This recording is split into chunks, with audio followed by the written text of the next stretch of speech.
ምንድነው የምታወሩ? ሰላም እንግዲህ በቃ ጋሼ ልነግርህ ነው። ጠንከር በል። ሰላም እያስጨነቅሽኝ እኮ ነው። ምንድነው? ይሄ የተረገዘው ልጅ ማለት ነው። በቃ የዳጣው ወንድም ያንተ ልጅ ነው።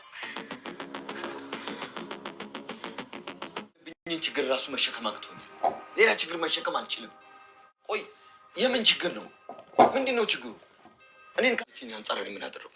ከመንቆጣት ውጭ ቆይ ብላ ነው። ኧረ ተያት። ለማንኛውም የልጁን አባት አሁኑኑ አምጥታ ማስተዋወቅ መቻል አለባት። አቢጌል ደረጀ እንግዲህ ከጅማሮ ጀምራ ከተንኮል ቦታ ማጠፋው አቢጌል ዛሬም እንደተለመደው በሚገርም ሁኔታ ተፈተፍ እያለች ነው የሚገኘው። ከዛሬ ነገ እያለች ነገርዮሹን እያተረማመሰችው የሚመቻት መንገድ ስትመርጥ የነበረችው አቢጌል ደረጀ ዛሬም እንደተለመደው እንደወትሮው በጣም ደስ በሚል ሁኔታ እንግዲህ እያተራመሰችው ነው። የቤተሰቡ መተራመስ እንግዲህ ያሳሰባት ዳጣ ደግሞ ምን ነው ከዚህ ቤት ባልመጣሁኝ አሁንም በወጣሁኝ እያለች በሐሳብና በጭንቀት ትገኛለች። አቢጌል ግን አሁንም እንደቀጠለች ነው። ከመጀመሪያ ጀምሮ በተለይ ዳጣ እዚህ ቤት ከመጣች ጀምሮ ምርምርና ፍልስፍናዋን እያበረታች ያለችው አቢጌል ደረጀ ዛሬም እንግዲህ ትልቅ ቁንጮ ደርሳለች ማለት ነው። ምንም አይነት ተንኮልና እንትን የማይገድባት አቢጌል የሚገርመው ከአሁን ቀደም እንደምታውቁት በቃ አቢጌል ያልሞከረችው የማትጠረጥረው ነገር ምንም አይነት ነገር የላትም። አቢጌል የማትሄድበት መንገድ የማትጠረጥርበት መስፈር ምንም የላትም። በሚገርም ሁኔታ መጀመሪያ ዳጣ እዚህ ቤት ስትመጣ የመጀመሪያ እይታዋ ናታን ዋው የሆነ ነገሯ ደስ ይላል ብሎ የሚለውን ቃል ካወጣ ጀምሮ ናታንና ዳጣ ላይ ያላት አመለካከት በጣም የተለየ ነው። ከዛም ባለፈ ደግሞ እያለች በጣም ፈርታ ነበረ። ዳጣ ናታን የሆነ ነገሩ እንደወደዳላት የሆነ ነገሯ እንደወደዳትና ሲጀምር ደግሞ እቺ ዱርዬ ደግሞ እቺ ልብስ የላት ጉርስ የላት ደግሞ እቺ ምስኪን ደግሞ እቺ ዲሃ ቤተሰብ የላት በቃ በነገራችን ላይ ሰው ልጅ ለፍቅር መስፈርት የለውም ማለት አንዳንድ ሰው በእርግጥ መስፈርት አለው። አሁን ላይ እንግዲህ ዘመኑ ምናልባት ገንዘብን መስፈርት ያደርገ ሊሆን ይችላል። ግን ፍቅር ትክክለኛ ንጹህ ፍቅር መስፈርት የለውም ማለት ይቺ ልጅ ሀብት የላትም፣ ይቺ ልጅ ገንዘብ የላትም ወይ ደግሞ መልኳ ቁመኗ አጠረ፣ ወፈረች፣ ቀጠነች ወይ ደግሞ የሆነ አለ አይደለ በቃ በነገራችን ፍቅር በቃ ትክክለኛ ፍቅር መስፈርት የለውም። ፍቅር ሰው አይቶ ከገባ ምንም ነገር ነው የማይታየው ማለት ነው።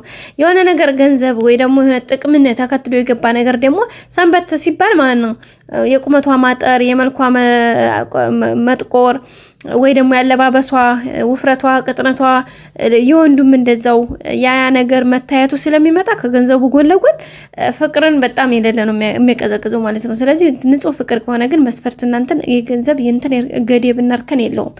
ስለዚህ እንግዲህ በዛ መሰረት ያው ዛሬም ተፍተፍ እያለች ነው አቢጌል ደረጀ እና ዳጣ ናታን እንደዛ ሲያያት በዛ እይታ ውስጥ በጣም ጠርጥራ ነበረ። ይች ልጅ ልትቀማይ ትችላለች የሚል ሀሳብ ነበረባትና ወይዘሮ ማርታ ደግሞ እንዴች ደግሞ ምን አዱርዬ ምን ወዲያታል በልሽ ነው አንቺ ብቻ ሴት ሆነሽ ተገኝ ነበር ያልቻት። ግን እንደምታውቁት እሷ ራሷን አስተካክላ ወደሱ ከመቅረብ ይልቅ እሱ እንዲያውም ከሷ የሚያረቃትን ነገር ያደረገች ነበረ። ዳጣ ላይም እንደዚሁ እሱ ደግሞ ዳጣን ተያት ለምን እንደዚህ የሚል ነገር ይመጣል። ከዛ ያሉ ነገሮች ወደ ከፋ ደረጃ በመድረስ እንግዲህ ያው ዳጣም እውነትም የናታን እንድትሆን ገፋፍታ እሷ ራሷ አድርጋታለች ብንል ማካበድ አይሆንም። ያው ናታንም እንግዲህ ገብታለች ማነው ናታንም እንግዲህ ገብቷል ማለት ነው። የዳጣ ፍቅር ገብቶለታል። ከዛ በኋላ እንግዲህ እነሱ አሪፍ የፍቅር ጊዜን እያሳለፉ ነው የሚገኙት።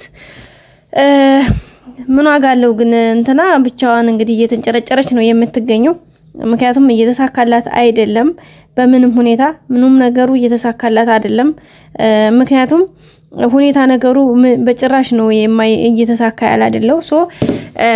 እንግዲህ ብዙ ነገሮች ሞክራለች። ከዛም ደግሞ ከዳጣ ጋር ያላቸውን ግንኙነት ናታንና ዳጣን ከዛ ናታንና ሰላምን ሚስጥር ያወራሉ። በቃ ከዛም ደግሞ ዳጣና ሰላም ያላቸውን ቅርርብ ከዛም ደግሞ ዳጣና የደረጀን እንግዲህ አባትና ልጅ ዲኤንኤ ያስመረመረች። ከዛም ዳጣን ለማባረር ያላደረገችው ነገር የለም። መርዛ ነበረ። ጌጣጌጥ እናቷን ወርቅ ጌጣጌጥ ሸሽጋ ነበረ። ብቻ ብዙ ነገሮችን አድርጋ ነበረ። ግን ያው አሁን እየተባለች ብዙ ነገሮች ታልፋ ተገረፈች፣ ተመከረች፣ ተዘከረች። ግን ምንም አይነት ለውጥ የላትም። እስቲል አሁን ድረስ መታ እንግዲህ እንደምታውቁት የሰላም ልጅ አባት ካልታወቀ በማለት አሁንም ዲኤንኤ ለማስመርመር ተፍተፍ እያለች ነው። በዛ ላይ አባቴ ነው የሚሆነው በማለት ማለት ነው። ከዛም እንግዲህ ዳጣና ሰላም ደግሞ እናትና ልጅ ናቸው ብላ አሁን ደግሞ ሌላ ዲኤንኤ ለማስመረር ተፍተፍ እያለች ነው። እዚህ ጋር ናታንና ዳጣ እዚህ ጋር እንትን እያሉ ነው። ናታንን ደግሞ በአባቱ በኩል አባቱን ስለሚያከብር አባቱን ስለሚወድ አባቱ ያዘዘውን ትዕዛዝ ያደርጋል በሚል ገና ተለካክሿ ምክንያት ተፍተፍ እያለች ነው። እሱን እንትን ለማለት ናታንን በተጓደኝ እንዴት ሰው ፍቅር ሳይኖረው የሆነ ይሄን ያደርገዋለሁኝ ጭራሽ ብላ ደግሞ አስክራ የሷ የራሱ አድርጋ ማለት አጠጥታው ከሷ ጋር እንዲያደር ምናምን ከዛ እርግዝና ሲፈጠር ከዛ በኋላ እንደዛ እንግዲህ ብዙ ነገር እንግዲህ በሌሊት ልብስ መታ ክላሱ ገብታ አልወጣም ስትል ብዙ ነገሮችን አድርጎ ነው ናታን ያመለጠው። ካሁን ቀደም ስልኩን ሪከርድ ከፍቶ ውጭልኝ አለበለዛ በማለት እስካሁን ያወራሽውን ሪከርድ አድርጌዋለሁ ለማየና ለባየ ልከላቸው አለበለዛ ታትወረጅ ውጭ ሲላት ነው እንግዲህ ተነስተውታ የሄደችው። እሱ አሁንም ደግሞ እንግዲህ እንትኗ ጥርጣሬዋ እናንተና እንደቀጠለ ነው። በተለይ ሰላም ይሄን ሰሞን ደግሞ መጨነቋ በደረጀ የደረጀ ማሰብ በቃ ሁሉንም ነገር አውቃለሁ ነው የምትለው። በጣም ጠርጣሪና በጣም ጠርጣሪ ነችና በነገራችን ላይ ጥርጣሬዋ ሁሉ ልክ ነው ማለት ለምሳሌ የዳጣን ብትጠረጥር አዎ የደረጀ ልጅ ናት። ሰላም ማርገዟን ከደረጀ ነው አለች። አዎ ነው ግን የሆነበት መንገዱ በዛ ላይ ደግሞ አባቷ ነው። ያንቺ የቤተሰብን ገበና የሰው ልጅ ለመሸሸግ ነው እንጂ የሰው ገበና አደባባይ ወጥቶ ለማስጣትና ሌላ ትርምስ ለማምጣት ልጅ ከለዛውም ደግሞ ልጅ አያደርግም። ስለዚህ ወይዘሮ ማርታ ራሱ አሁን ብላ አሁን ተጠራጣሪ እያደረገቻት ነው። አሁን ወይዘሮ ማርታ ራሱ ይሄን ሰሞን በቃ ሌላ ሀሳብ ውስጥ እየገባች ነው። እና ውድ ቤተሰቦቻችን የዛሬው ቪዲዮ ይሄን ይመስል ነበር። በቀጣይ አዲስ ነገር እስከምንገናኝ ሰብስክራይብ፣ ላይክ አድርጉ። መልካም ጊዜ ባይ